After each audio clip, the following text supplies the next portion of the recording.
हरिओम दोस्तों, मैं योग गुरु डॉक्टर अमित अग्रवाल अपने यूट्यूब चैनल में आप सभी दर्शकों का स्वागत करता हूं।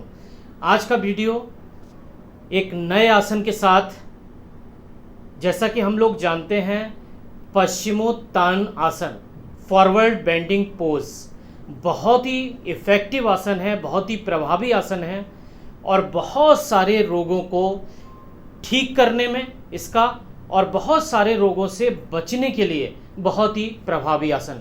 मगर अधिकतर लोग पश्चिमोत्तान आसन को गलत तरीके से करते हैं और ज़्यादातर लोग शुरुआत भी गलत तरीके से करते हैं। आज के वीडियो में हम लोग सीखेंगे पश्चिमोत्तान आसन करने का सही तरीका, किस तरह बिगिनर्स को शुरुआत करनी है, तब आप उसका पूरा लाभ उठा पाएंगे। अन्यथा अगर आप पश्चिमोत्तान आसन को गलत तरीके से करते हैं तो आपकी रीढ़ की हड्डी को बहुत बड़ा नुकसान होता है, जिसकी वजह से आपको कमर दर्द होने से कोई भी नहीं बचा सकता। तो आइए हम सीखते हैं इस वीडियो के माध्यम से पश्चिमोत्तान आसन का सही तरीका, किस तरह हमें आसन को में जाना है और किस तरह आसन को होल्ड करना है और आसन के क्या क्या फायदे और क्या क्या सावधानी हैं। तो आइए सीखते हैं पश्चिमोत्तान आसन। आइए अब हम लोग शुरू करते हैं कि पश्चिमोत्तान आसन का गलत तरीका क्या है, उसके बाद मैं आपको सही तरीका बताऊंगा। जनरली लोग क्या गलती करते हैं, देखिए ये दंडासन है। हमेशा दंडासन से पश्चिमोत्तान की शुरुआत करते हैं। हाथों को बाहर की तरफ ले जाते हुए हमेशा हाथों को कंधों की सीध में ले जाएंगे और हाथों को ऊपर ले जाते हुए गलत तरीके से जब झुकते हैं तो हाथों को हम लोग पैरों के पंजों तक ले जाते हैं और गर्दन को अंदर की तरफ झुका लेते हैं। इसमें आपकी रीढ़ की हड्डी का उभार ये निकल आता है, रीढ़ की हड्डी आपकी बाहर की तरफ, और इससे आपके लोअर बैक पर और रीढ़ की हड्डी पर गलत इफेक्ट पड़ता है, जिसकी वजह से आपको गर्दन दर्द और कमर दर्द की शिकायत हो जाती है। तो आपको सही तरीका क्या है, अब मैं आपको वो बताता हूं। वापिस आएंगे धीरे से, वापिस आने का यही तरीका है।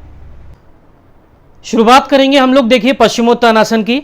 आप बिल्कुल स्थिति में आ जाइए दंडासन में, पैरों को बिल्कुल स्ट्रेट सीधा कर लीजिए और रीढ़ की हड्डी को बिल्कुल सीधा, हाथ बिल्कुल बराबर में रखिए, बिल्कुल सटाकर, कंधे सीधे, रीढ़ की हड्डी सीधी। अब हम लोग स्टार्ट करेंगे पश्चिमोत्तान आसन। हाथों को बिल्कुल कंधों की सीध में धीरे धीरे लाइए और कंधों की सीध में लाते हुए धीरे धीरे स्ट्रेच करके ऊपर की तरफ ले जाएंगे। हथेलियां हमेशा सामने की तरफ ही रखते हैं और कंधे गर्दन बिल्कुल सीधा देखिए और धीरे धीरे फॉरवर्ड स्ट्रेच में जाते हुए पैरों के अंगूठों को पकड़ेंगे। अगर नहीं पकड़ पा रहे हैं तो मैं उसका दूसरा तरीका बताता हूं। स्ट्रेच कर लीजिए, ये झुकाएंगे नहीं, रीढ़ की हड्डी को बिल्कुल सीधा रखिएगा, पैरों के पंजों की तरफ देखिए और इसी पोस्चर को कुछ देर होल्ड करिए। पूरा स्ट्रेच आपके पैरों के निचले हिस्से पर और कूलों पर, कमर के निचले हिस्से पर। पश्चिमोत्तान आसन, पश्चिम प्लस उत्तान। पश्चिम कहते हैं शरीर का पिछला हिस्सा और उत्तान कहते हैं उठाना, स्ट्रेच करना, खींचना। तो पश्चिमोत्तान आसन देखिए इसी तरह होल्ड रखिए कुछ देर, जितना आराम से कर सकते हैं, बहुत ही प्रभावी आसन है। और इसी तरह धीरे धीरे हाथों को ऊपर लाइए, वापस बिल्कुल स्ट्रेच कर लीजिए बॉडी को सीधा, कंधे सीधे, कोहनियां सीधी, और धीरे धीरे हाथों को वापस कंधों की सीध में लाइए और धीरे से नीचे लाइए और वापस दंडासन की स्थिति में आ जाइए। यह विशेष रूप से ध्यान रखना है। अब मैं आपको बताता हूं, अगर आप पश्चिमोत्तान आसन इस तरह नहीं कर पा रहे हैं तो आपको किस तरह बेल्ट की सहायता से करनी है।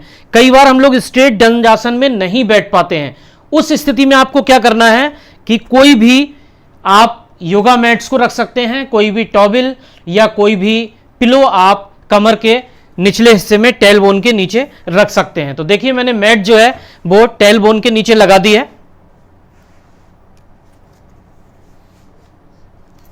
ये आप इसके ऊपर बैठ गए। अब आपकी रीढ़ की हड्डी जो सीधी नहीं हो रही थी वो आपकी सीधी हो जाएगी। अब इस पोजीशन में आपको देखिए बेल्ट के सहारे से या दुपट्टे के सहारे से आप कर सकते हैं फॉरवर्ड बेंडिंग सही तरीके से। अब धीरे धीरे हाथों को उसी तरह आगे की तरफ, बाहर की तरफ ले जाइए और ऊपर की तरफ स्ट्रेच करिए और धीरे धीरे आगे जाइए और आप बेल्ट को पकड़कर बेल्ट ले लीजिए और बेल्ट को आप पैरों के तलवों में निचले हिस्से में सपोर्ट के लिए आप फॉरवर्ड स्ट्रेच आपका उसी तरह, ये जो रीढ़ की हड्डी है बिल्कुल स्ट्रेट रहेगी और कोहनियों को हल्का सा रिलैक्स करते हुए स्ट्रेच कर लीजिए, बिल्कुल रिलैक्स। देखिए अब ये पोस्चर बिल्कुल ठीक है, रीढ़ की हड्डी आपकी बिल्कुल सीधी है, आपका सारा स्ट्रेच पैरों के निचले हिस्से पर और कूलों पर आ रहा है। ये पश्चिमोत्तानासन का सही तरीका है बेंडिंग का। तो कुछ देर आप इसी तरह होल्ड करिए, आप धीरे धीरे देखेंगे आपके हाथ पैरों के पंजों तक पूरी तरह ग्रिप बनाने लगेंगे आप, और पश्चिमोत्तानासन को सही तरीके से आप कर पाएंगे। तो ये आपने देखा पश्चिमोत्तानासन, बहुत ही प्रभावी पेट के लिए, खासतौर से शुगर वालों के लिए, पेट की चर्बी को कम करने के लिए। इसके अलावा इंटेस्टाइनल पार्ट, आपका पाचन तंत्र के लिए बहुत ही प्रभावी आसन है पश्चिमोत्तानासन। आपके पैरों की मांसपेशियों को लचीला बनाता है, कमर को लचीला बनाता है, और अगर आप प्रतिदिन सही तरीके से पश्चिमोत्तानासन करते हैं तो आपको कभी भी लाइफ में कमर दर्द की शिकायत नहीं होती।